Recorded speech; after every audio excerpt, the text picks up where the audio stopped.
Although many can forgive insults, no one has ever forgiven contempt. Benjamin Franklin. It was a beautiful winter day in Austin, Texas. The temperature reached 67 degrees Fahrenheit, and there was a light breeze from the west. The evening promised to be even more impressive. A full moon and temperatures near 50 degrees at 8:00 p.m. created a perfect forecast. To top it all off, Florida Georgia Line was performing at the Moody Center concert, and Henry Cann had 2 front-row tickets to the show for him and his wife, Melanie. It was supposed to be a week-early Valentine's Day celebration for the 33-year-old couple who had been married for almost 5 years. The only problem was that it wasn't warm in Sioux Falls, South Dakota. In fact, it was about 10 degrees there. There was a foot of snow on the ground, and another 10 inches were expected before the precipitation stopped. What does this have to do with Henry, Melanie, and dating Tyler Hubbard, Brian Kelly, and the rest of the FGL crew? Good question. Henry had been called at the last minute to Sioux Falls the day before to deal with a major computer system glitch at Sanford Health Biomedical Center. Their neonatal unit was participating in a national research project when the problem arose.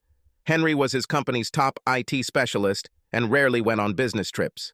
But because Sanford was their 3rd largest customer, Henry boarded the first available Delta flight from AUS on Thursday.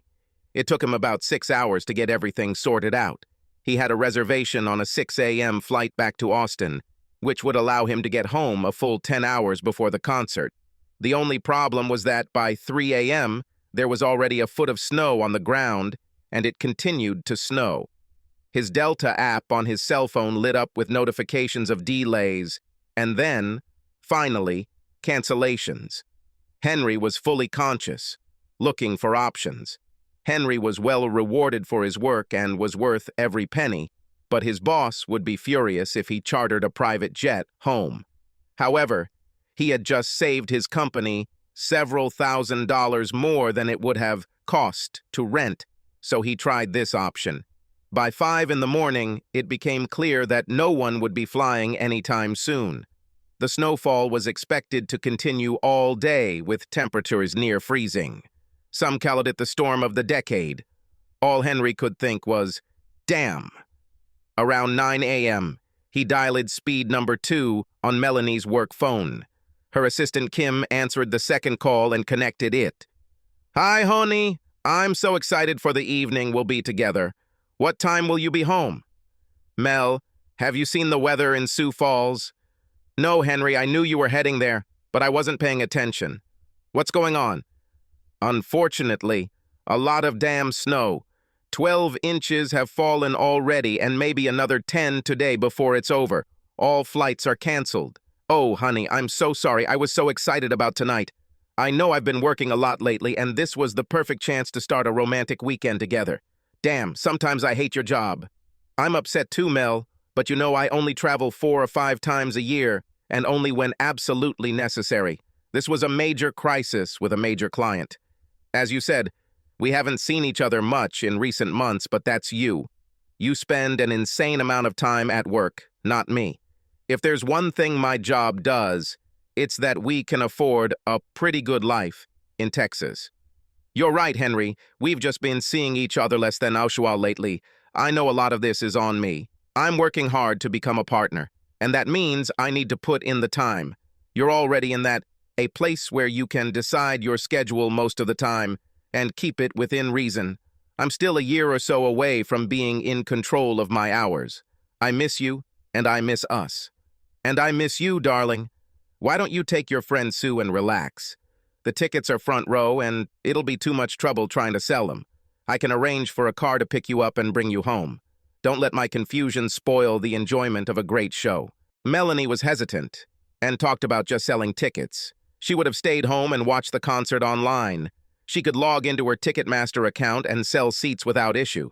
She went on and on about how she didn't want to go unless he was with her.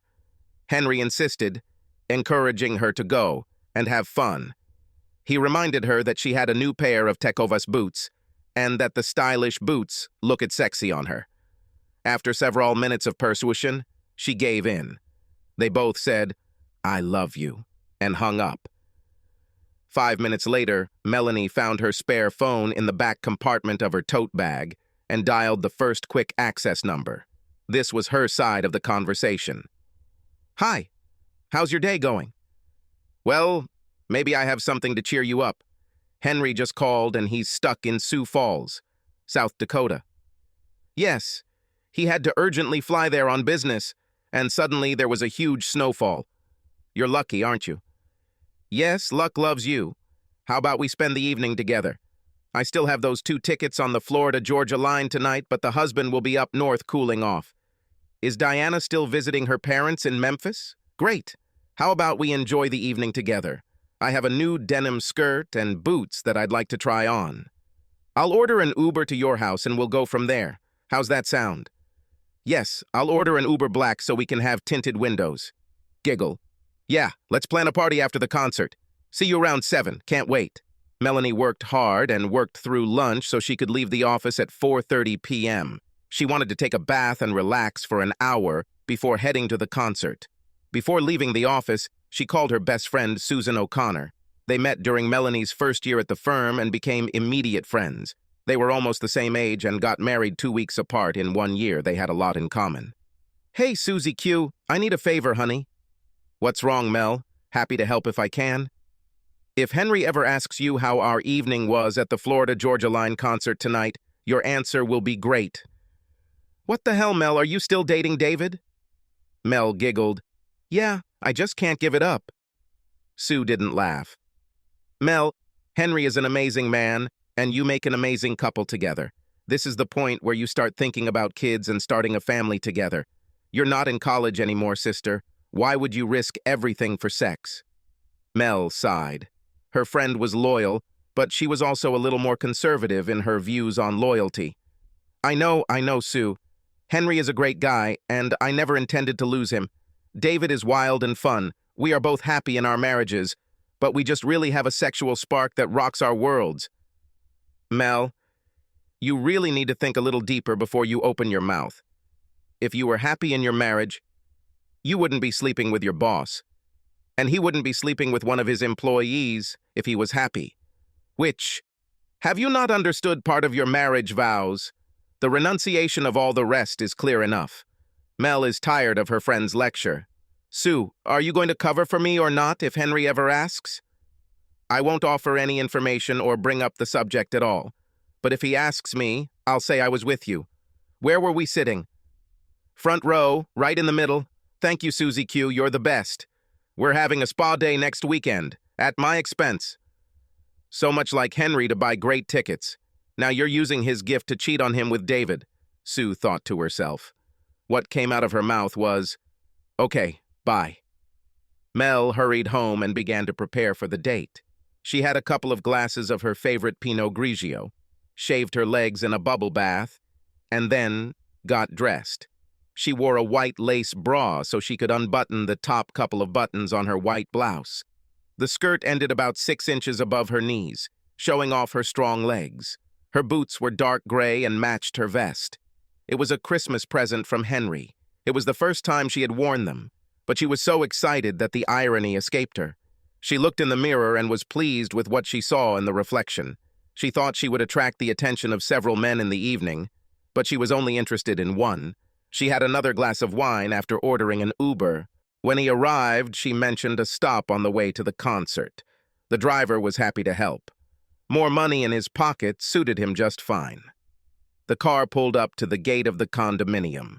Melanie gave him the entry code, and they drove 2 blocks and pulled over to the side of the road.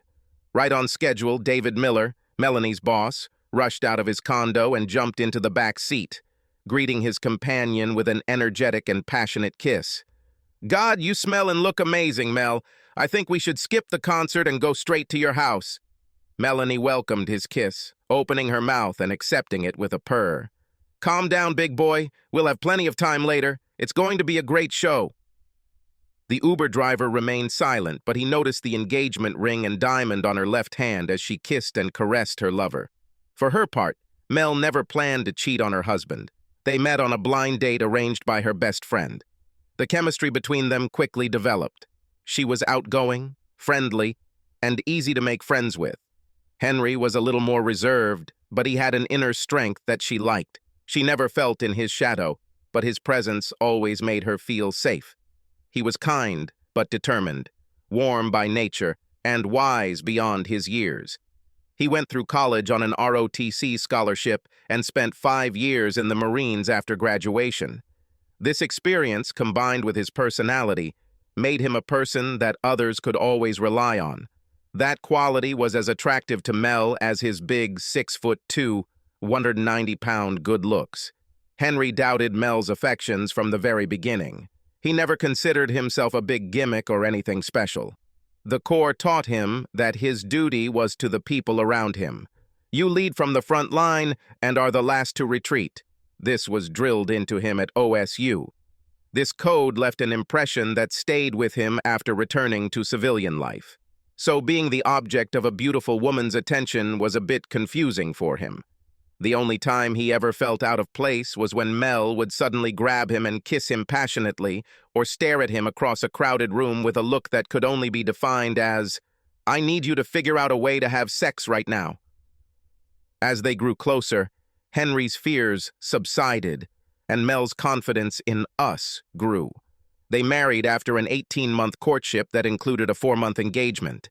Henry's military specialty in communications, as well as his natural aptitude, landed him a great job at his current company in Austin.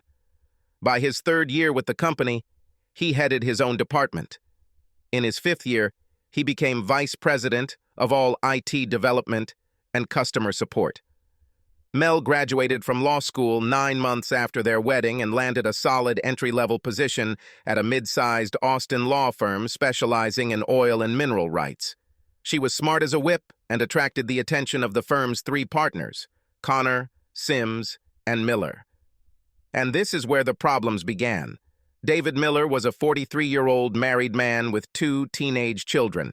His wife, Diana, was the principal of one of the local high schools. Mel liked her and always seemed like they were well-suited as a married couple. Much about her boss was a mystery to her. However, it was clear that working for David Miller was not easy. He worked a minimum of 55 hours a week as a senior partner, while his 2 colleagues barely worked 40. He expected his team to work somewhere in the region of 70 hours a week. Mel, in her 3rd year at the firm, had finally cut her work week down to a manageable 65 hours.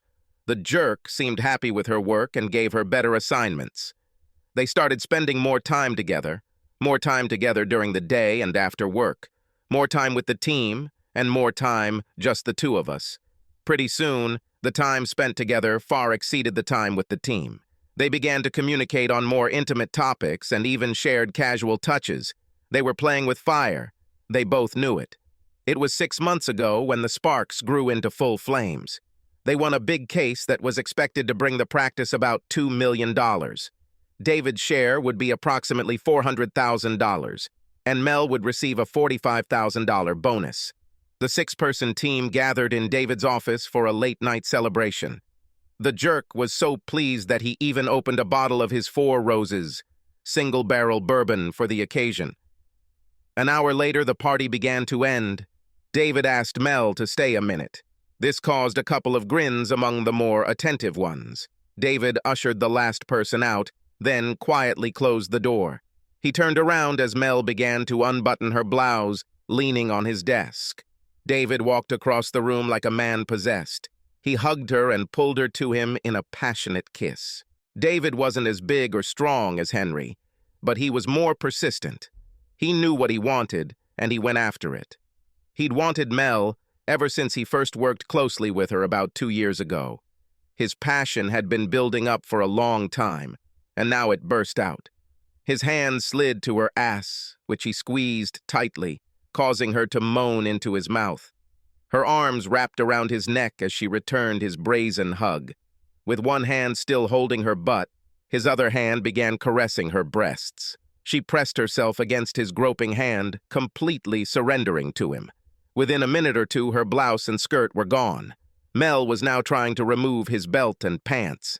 David pulled away from their embrace, spun her around, and bent her over his desk. With 1 or 2 firm slaps to her ass, he let her know who was in charge. She couldn't resist, She wanted to give him all of herself. She happily met all his proposals, caught his desires, and tried to fulfill them instantly. "You're amazing, Mel," David finally said when he finished and hugged her. "I love hot and dirty talk, but I think you're incredible and hope this isn't a one-time thing." "No, David, I don't think it was a one-time thing. I feel a connection to you that I don't want to resist. We're both married, and we want to stay that way. But I hope you and I can have moments like this afternoon, from time to time." "I'm glad to hear all this, Mel. Yes, we both want to stay married, but I also want more moments like today." "Let me show you how much I want it," Mel replied as she dropped to her knees, ready for round 2. That was 6 months ago, and now Mel and David walked into the concert arena holding hands. They hid their infidelity well, but were also discreet, meeting at least twice a month. Tonight, if they were worried about being seen, they didn't show it. They weren't overly affectionate with each other, but even a casual observer could tell that this was a date between two people who were attracted to each other. Back in Sioux Falls, a disappointed Henry decided to watch the concert live. "If I can't be with her, maybe I can see her when they show the crowd," he thought to himself. After the opening act, FGL took the stage with a bang, performing 4 fast and loud songs. There wasn't too much camera work aimed at the audience until the 5th song, which was finally slow. The love song Cruise was performed as cameras began capturing couples in the audience. Henry almost decided to take a quick break when the song started, but remembered that it was Mel's favorite song, so he stayed. 30 seconds later, his world collapsed and his marriage ended. The camera focused on the couple in the front row, where Henry bought the tickets. The man and woman hugged, slowly danced, and kissed deeply, apparently unaware that they were being shown on the big screen. There was no mistaking Mel in her new boots that Henry had given her last Christmas, and although he didn't know him very well, there was no doubt that David Miller was the man who was holding and passionately kissing his wife. Henry sank to the floor, completely speechless. The agony of betrayal hit him like a punch to the stomach. He was dazed, dizzy, and trying to breathe heavily. The camera panned to the other 3 couples, but then returned to Mel and David. This time, Mel broke the kiss, looked up and saw them on the screen. The look of absolute panic on her face was impossible to hide. She buried her face in David's chest, pulling his head down so he wouldn't look up. Henry sat on the floor, tears flowing from his eyes. He alternated between muttering questions like, "Why, Mel?" to pure anger, "Damn you, Mel. And of course, I'm going to beat you up, David Miller." As he began to come to his senses, he realized he had to act and act quickly.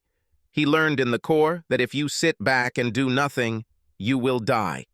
If you move and take on the fight, you have a chance. He began to act. Henry called his good friend and lawyer, Michael Lipscomb. Michael was a little surprised by the call at 9:30 p.m. on a Friday night, but even more surprised to hear the topic of the conversation. He told Henry how sorry he was and asked several times if Henry was sure it was Mel.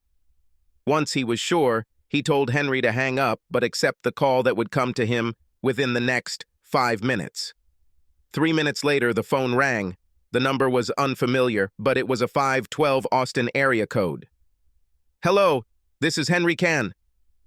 "Hello, Mr. Cann, this is Erica Hamilton, a lawyer and good friend of Michael." "Hello, Mrs. Hamilton. Thank you for calling me." "Call me Erica, and I'll call you Henry," Erica replied.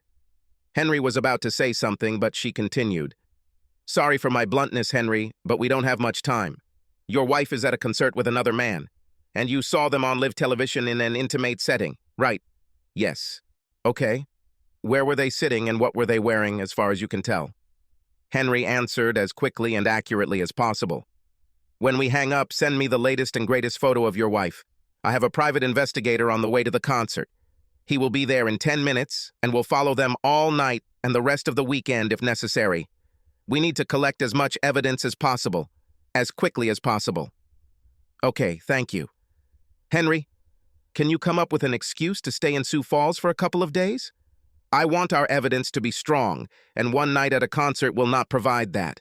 If you can remain blocked by snow or do some work for your client, We'll have a better chance of catching them red-handed. Sorry for my frank tone. Yes, I can arrange that, Henry replied. Great, Henry. Send me the photo ASAP and hang in there. I'll call you back no later than noon tomorrow with an update.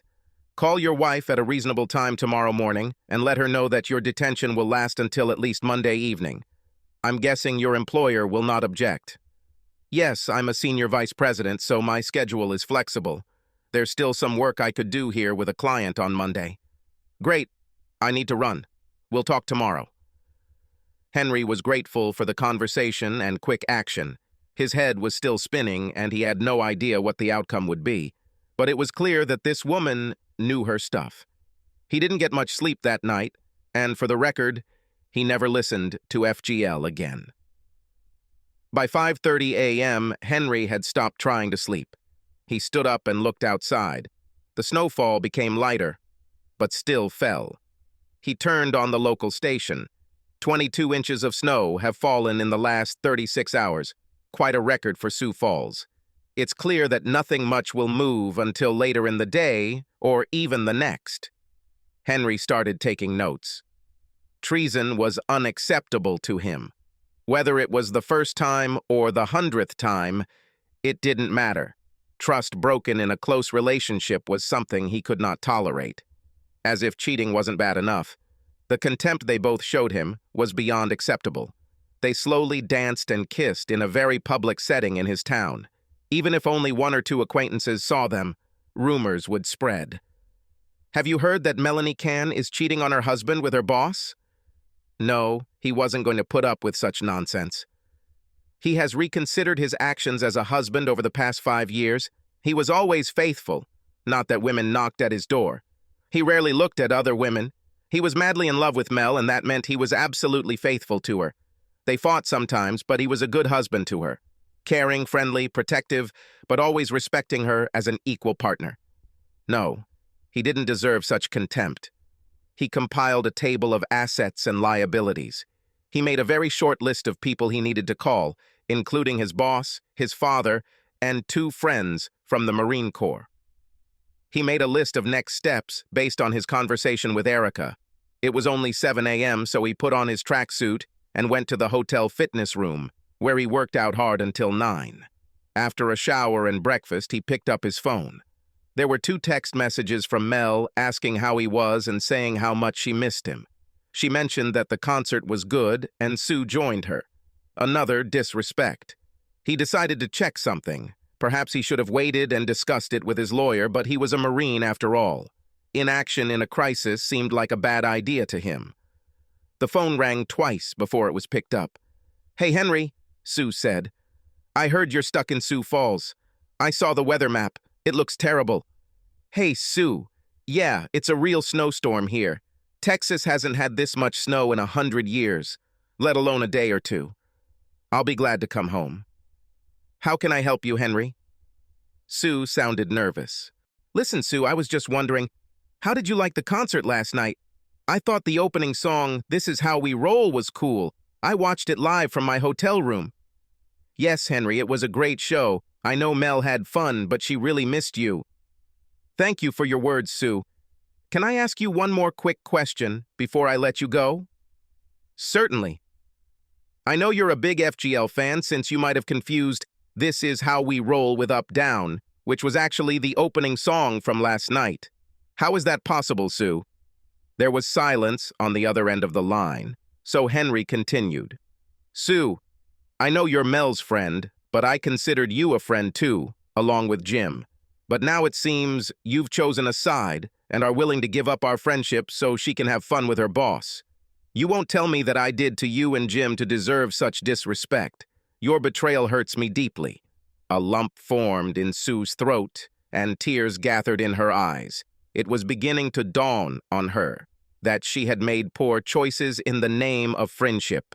No friend would ever ask someone they value to help them be dishonest and hurt others. I'm so sorry, Henry, she replied, barely audible. How long has this been going on, Sue?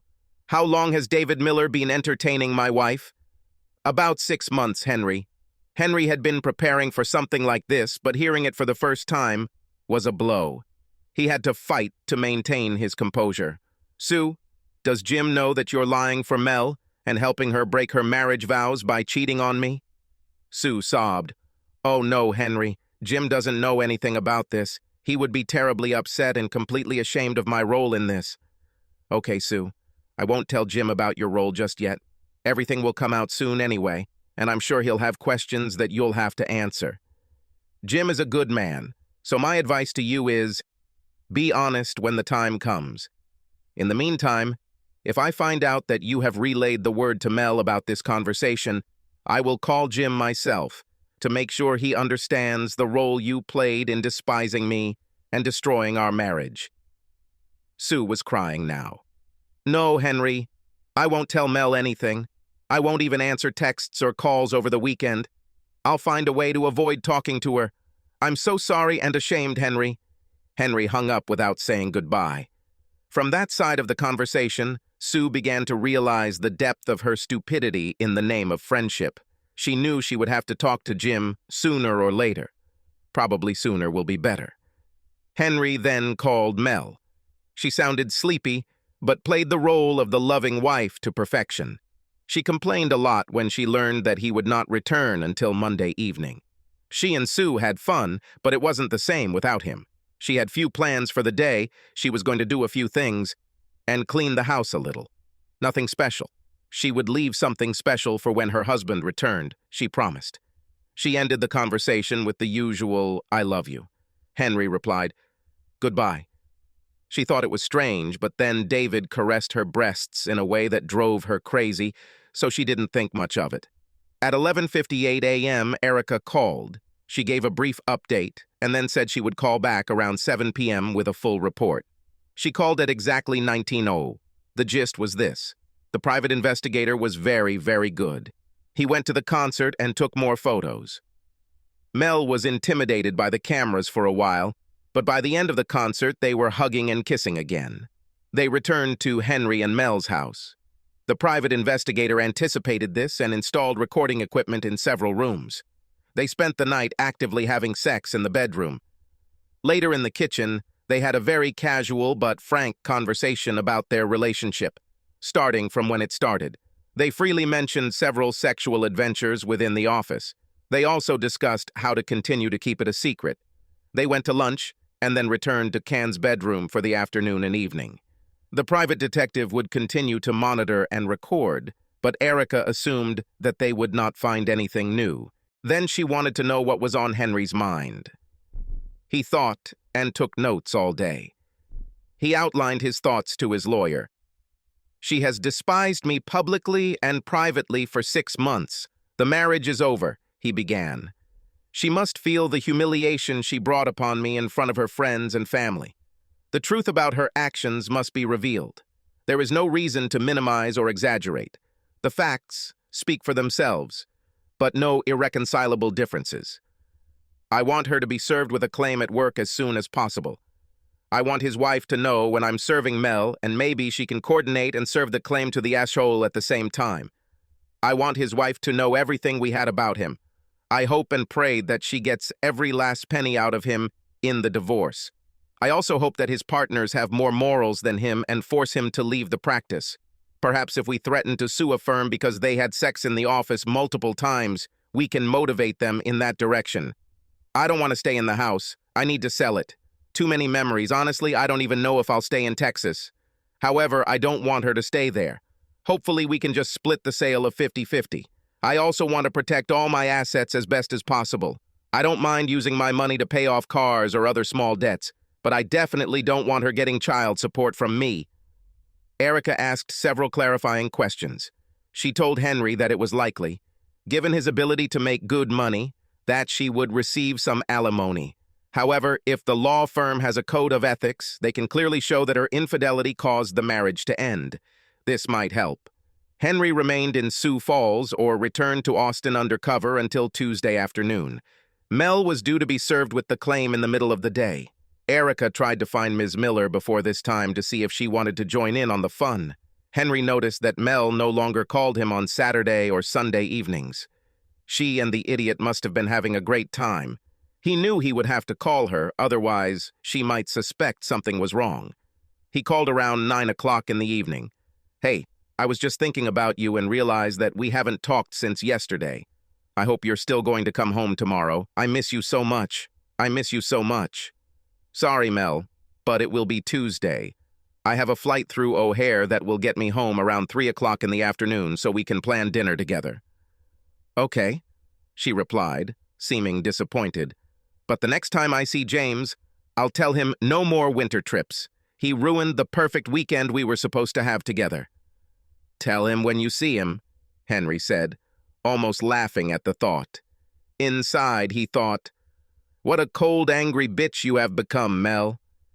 They talked some more, and before hanging up, Mel said, "Henry, I love you so much. You know that, right? You know how much I love you." "Yes, Mel," Henry replied, holding back more tears. "I know exactly how much you love me." And with that, he hung up. He simply could not afford to let her humiliate him, even if she realized that he knew about her adventures. "She'll never humiliate me again," he thought, as he dialed his boss, James, to keep him updated. Henry was sitting at the kitchen table on Tuesday at precisely 3 o'clock in the afternoon. He wasn't sure when Mel would return home. He knew from Erica everything went according to plan. She should have been served with a claim between 2 and 4. While they briefly discussed next steps, Henry's phone was blowing up with texts and calls from Mel. In order, the texts read, "What the hell? How dare you humiliate me at my workplace? Answer me. You better be home when I get there. I will never forgive you for this." Henry saw action only twice. His work in communications supported the war effort, but every Marine is trained to be a marksman, and twice in Iraq, he found himself in a firefight. None lasted long, and his captain, who never praised anyone, took the young first lieutenant aside and told him he had done well for a rookie. Henry's experience in combat helped him remain calm and determined in the face of the upcoming battle in his kitchen. "Henry, where the hell are you?" Mel screamed as she entered through the side door from the driveway. Henry sat silently at the table. Mel walked around the corner with the file in her hands and threw it onto the table with force. "You son of a bitch! You filed for divorce from me in my office? How could you do this? How could you be so cruel? Do you understand how humiliating it was?"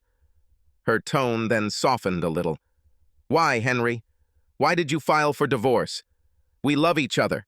We have a great marriage and a great future ahead of us. What are you thinking about? Talk to me." Henry remained calm. He realized that this was the first time he had seen Mel since the terrible discovery on Friday night. Her eyes looked empty and puffy. She was excited and nervous. He noticed that she had opened a divorce filing, but did not appear to have reviewed the file. "Sit down, Mel, and we'll discuss this." "Don't tell me what to do. Who are you? Are you seeing someone on the side?" She loomed over him. "Enough," Henry thought to himself. He stood up and took a dominant position over her.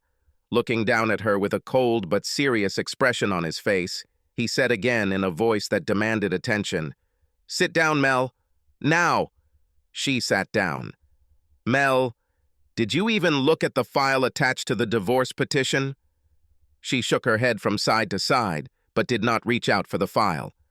"Well, let's see what caused my world to come crashing down around me last Friday night. First of all, here's a photo of you and David the idiot at the concert. No, not Sue, like you lied to me, but your boss. These are the hugs and passionate kisses you enjoyed." Mel moved away from the table as if the photograph were a poisonous snake ready to bite. "David is not—" "Shh. Quiet, Mel. It's my turn to talk. You'll get your chance. Here's the flash drive. I'm not going to put it in and turn it on. You can do that on your laptop later. But this is a recording of you and the idiot having sex in our bed in Friday night, Saturday morning, Saturday night, and Sunday morning. Also included are conversations taking place right here at this table, in our house between you and the idiot, about past sexual adventures and how to continue to keep me and Mrs. Diana Miller in the dark. By the way, I'm not sure your office is next to the idiot's office, so you may not have noticed that Mrs. Miller also filed a divorce suit against him today. I don't know how he's going to explain getting into bed with a coworker for the third time to my children, but that's not my problem anymore. You knew you were number 3, right? Melanie winced at this revelation.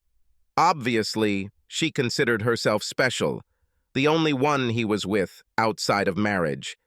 It seems the idiot was also a great liar, but after all, he was a lawyer. What else did she expect? Okay, anyway, there are more pages here detailing your betrayals in the best way Sue can remember. She seemed to realize that covering your ass was about to cost her her own marriage, so she decided to give in and tell everything. In other words, she threw you under the bus. All the nights she lied and said she was with you. Even the bachelorette party last November was a ruse, so you and the asshole could sneak off to South Padre. By the way, I wouldn't advise you to call Sue soon. Jim was very clear. If she talks to you without him present, the marriage is over. Finally, you have a copy of the civil lawsuit against your law firm. Having sex with a jerk in our marital bed does not violate any company rules. However, his desk, the couch in his office are all part of the office, so here we have a case. Our lawyer thinks we have a good chance of success. So, my dear cheating wife, this is why I am filing for divorce. You have destroyed my heart in ways I can't even put into words. I was so upset last week when I had to fly to Sioux Falls because I was excited to spend time with the only woman I've ever loved. The only woman I've ever wanted to love. My wife. The person I hoped to start a family with. Then, as I watched the concert live, hoping to see a girl singing and dancing, making the best of our separation from her faithful friend Sue, I almost died seeing her in the arms of another man. My soul was destroyed in an instant. I think I'm a big enough person to handle betrayal, Mel, even serious betrayal. People aren't perfect. I'm not perfect. Forgiveness should always be a part of a marriage. But you didn't just betray me, you despised me. You deliberately humiliated me. Me in front of everyone. I can't do this, I won't tolerate it. I won't be married to you, Mel, for a minute longer than it takes for the divorce to be finalized. I'm not going to make it easy for you. I'm going to keep it as you can get more of your money. Your family and friends will know what you did. I won't hide the truth from them for someone who spat in my face with their actions. Now you're alone. Maybe this is what you always wanted. That's it. I'm done. Speak if you want. Mel tried to hold back her tears, but she was having trouble. She was a strong and proud woman, but this man she claimed to love, whom she had betrayed so deeply, had just destroyed her by simply telling the truth. He pointed out the depth of her terrible actions and the consequences. She wanted to hate him, blame him. She desperately wanted to avoid clearly admitting her guilt, but there was no way to avoid the truth of who she was. Did you tell my parents? No. I'll leave it to you. I've talked to my people, my boss, and a couple of friends from the Corps. With the exception of my lawyer and our company's legal counsel, Michael, I haven't talked to anyone. But let me be clear. If you try to misrepresent the truth or cover up my actions, I will give them everything, including the contents of the flash drive. I can't tell my parents everything. It would kill them to find out about all this. You can't hate me that much, Henry. Mel, you didn't care one bit about my feelings or how your choices ruined my heart. You acted hateful towards me for at least 6 months, and that's with no other lovers before the asshole. Don't play the victim here. I'll give you a week to tell them, and then I'll call myself. They need to be clear about what happened, or they'll get a copy of everything. Henry, I swear there was no one else. David was the first and only. Of course, Mel. And you were with Sue at the concert last Friday. You and the idiot didn't have sex in our marital bed all weekend while you were telling me how much you loved me. I'm guessing every time you open your mouth, you're lying. I doubt you even know how to tell the truth at this point. Henry, I didn't want this to happen. I wasn't looking for this. I got caught up in the moment when we won the Dutton case. As soon as we started, I was going to stop, but I just didn't. I don't know why. Really, Mel? You don't know why? Henry flipped through the file until he found the page he was looking for. I'm sorry. I should have realized from your conversations how much you wanted to be faithful to me. Here's a quote from when you both were lying in our marriage bed after sex. David, I just can't get enough of you. We have to be very careful. If Diana or Henry ever find out, we'll have to end this, and I don't want this to ever end. Yes, Mel, you seem to be so conflicted about your behavior. Not having sex, but lying in the arms of another man in our bed, calling your actions love-making, admitting that you never want to stop. You're completely lost connection to reality, Mel. Henry's words began to sink in. Mel sank into her chair for a moment or two without saying a word. Finally, she spoke. I have no excuses, Henry. I'm a grown woman, and I made my choices. I thought I could hide it from you. I thought I could play this game, and if you didn't find out, it would be harmless. I knew. That David was just a flirt. I knew we would never love each other even if I used those words. I never felt the same way for him as I do for you. But I thoughtlessly betrayed you and your love for me. Mel paused for a moment to blow her nose and dry her eyes. She looked across the table at Henry and immediately noticed two things. His wedding ring lay on the table, and his eyes showed that he was lost to her without any hope of redemption. He looked at her with the same contempt with which she addressed him. Her safe little world of a loving husband was shattered. Henry, I don't know what to do or where to go. I can't leave the house until the divorce is over. It would be an admission that it's over, and it would be financial suicide. I'm guessing you won't want to leave either. Can we agree to stay here for now? I need time to think and determine next steps. I can't promise that I won't fight for a divorce. Right now, I just want to be with you forever. I can't imagine life without you. I will live in one of the guest rooms and avoid all but absolutely necessary contact between roommates. I will respect your space. Mel, I can't tell you what to do, what to think, or where to go. Erica, my lawyer, told me not to leave the house until the divorce is officially finalized, and she told me that you will feel the same way. You will remain in charge. Bedroom tonight. I refuse to sleep on the mattress you and the idiot had sex on. Tomorrow I'll give it to the Salvation Army and a new one will be delivered. This will be my bed that you will never sleep in. Thank you for your understanding, Henry. I would fight for the right to stay if I had to. It's my only choice legally. But I appreciate you meeting me halfway. I'll start moving my things tomorrow while you're at work. Mel walked over to hug Henry. He quickly moved away from her. Damn you, Mel. Don't ever try to touch me again. All I can do to be in the same room with you and remain calm is destroy us. You destroyed my heart. You destroyed us.